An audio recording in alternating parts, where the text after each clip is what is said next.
Welcome to the X Corner. I'm here to add a little mutation to the Superherocrew.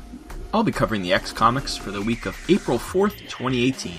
This week we have 5 comics. AllNew Wolverine 33, Astonishing XMen 10, Rogue and Gambit 4, Venomized 1, and XMen Gold 25. Spoilers. Yeah, of course. We'll start with AllNew Wolverine, number 33.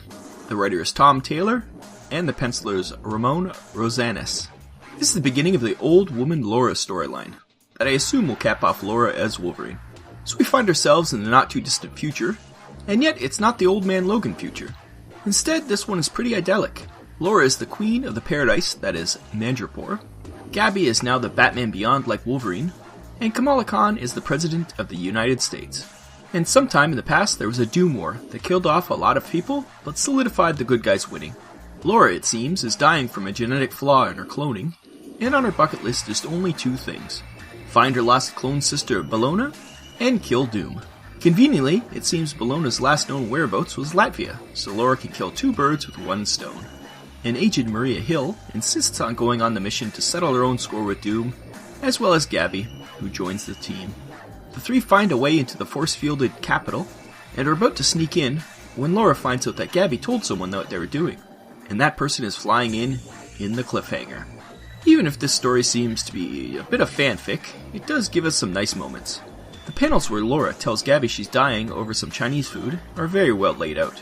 Also the nods to Gabby being married to a guy named Taylor, I see what you did there, Tom, with a couple of kids named Logan and Wade was fun. Also, Laura being married to Julian, aka Hellion, calls way back to the early stories of the two in, I believe it was Wolverine and the X-Men. It also implies that young Angel isn't making it back to renew their relationship in any known future. The old Gabby isn't as fun as the young Gabby, but it's like seeing a kid all grown up, and I enjoyed that aspect at least. The storyline, however, was very strange to me. I don't see the point of the story other than its callback to Old Man Logan, but then why not place it in that future? It isn't bad, it's just queersome. The art is very much John Cassaday, so much so I had to look and see if it was him. But alas, unless he's changed his name, it's just a very well done mimicry. I always loved Batman Beyond, the anime at least, so the feel of this book was familiar, but I still find enough to like to give it an 8 out of 10. Then there's Astonishing XMen number 10. The writer is Charles Soule, and the penciler is A. Coe. Well, I thought Legion was going to be the most insane book I'd read this month, but nope, this is, so far. So the X-Men are off to attack Proteus in Scotland, but find the whole place a sea of chaos. Proteus gave the townspeople the ability to make anything real, but when you give everyone that ability, chaos ensues. Proteus is in his element, though. The X-Men are easily overwhelmed, and Proteus lays out his plans to do this to the entire world. He believes if the majority of people are good, it will create a new Eden. Of course that's nuts, but that ain't stopping Proteus. So we begin this comic with a neat panel of the X-Plane from above with all the X-Men discussing what they're about to face, and then a few dialogue panels where Logan says he barely stabbed X, but this is where the coherence of layout and design ends. We are bombarded with splash page after splash page of chaotic imagery and visuals. This disorientates, which I'm sure was the point, but it doesn't make for great reading. Also, since 90% of this comic was 2-page spreads, it did feel very short. The art was good, mind you, just very hard to tell what the hell was going on. There were a few standout panels, such as when Proteus was laying out his ideas, but overall not that enjoyable.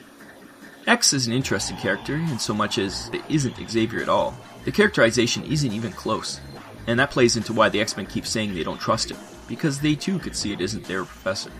I hope at this point it doesn't turn out to be Shadow King or Onslaught or some other bad guy pretending. I think it's much more interesting to examine this new character as a real character. I'll give this book a 6.5 out of 10 for what I could glean from it. Then we have Rogue and Gambit number 4. The writer's Kelly Thompson and the penciler's Perry Press. So Rogue and Gambit wake up on a gurney about to be drained to death by Lavish. Rogue distracts the villain long enough for Gambit to pick the restraint holding him and blast Lavish in the face. They get out of their bonds and a bunch of Rogue and Gambit golems attack. It seems Lavish makes these golems so that when she needs it she can absorb them and gain their powers. She does this to heal the wounds that she got from Gambit. Anyway, Rogue and Gambit are backed up against the wall and decide to go with one big last stand. Gambit shoves his fist into the mouth of a Rogue golem and explodes the head, but he releases that golem's powers and memories. He is flooded with a Rogue memory of Jean and Scott's wedding, where she realized that she was deeply in love with Gambit. Before Gambit can warn Rogue, She kills a Gambit clone, and is flooded with the memory of the time she hurt Gambit's feelings. They try not to destroy anymore, grab the evil doctor, and run to a room. They barricade the door, and have some touching moments, and decide to only kill their own golems. The golems are breaking in, and they're about to have another last stand, but they kiss while they can, and get ready to fight. The concept of releasing the memories, and having a multi-page flashback was great. The emotions detailed were a little schmaltzy, but fun to see in the scenes from different perspectives. I would like to see a little bit more of that, but maybe next issue. I think the whole point of this miniseries is to get Rogue and Gambit back together, but I'm fine with that. The storytelling is solid, and it really has some deep themes about relationships that related to something more than just a fan service for those characters.